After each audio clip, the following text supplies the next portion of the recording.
Porth Dinllaen chósta lehinis llun. An lá tá in Newtown is balla beag ciún le tarne anjas agus stáisiún bád tarthála. Ceann denna háiteanna as ansalium sa bhreatain beag ó tháinig mé a seo den chéad uair na ma dhéag uair. Dá tuag fáú an seo gá bhliain go le ó hin. Dám seofáú calafart éascaireachta agus tradála gnóach. Bhí tionscail long thargála an seo fiú. Tá an náid seo táhachtach le fad an lá.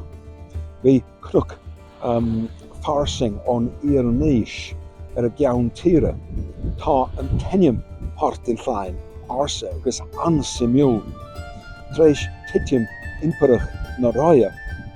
Hochrig an eranig sios I rint cantar in éarthir na Breatain agus lehinis llun na Measc. Tágan tenim llun on enim Gaeling cúga Lion. Cíallaíonn Porth Dinllaen calafut dún Lion. Mar sin is féine sé an stáir seo. Beagán is ciún gáchiad bliain ó hin. Bhí an chuma an scéal go raibh Porth Dinllaen le hathrú.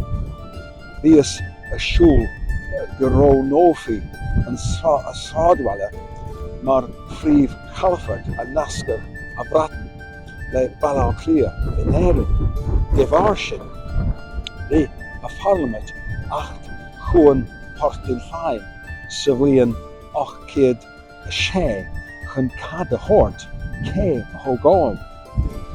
Sa deireadh roiníodh Holyhead mar sin bhí a Porth Dinllaen le fanacht mar sráidbhaile pictiúrtha mar atá sé inniu. Ach mas teach tarne ingantach is siúlóid álainn fá costa atá uait is Porth Dinllaen an áite is fearr.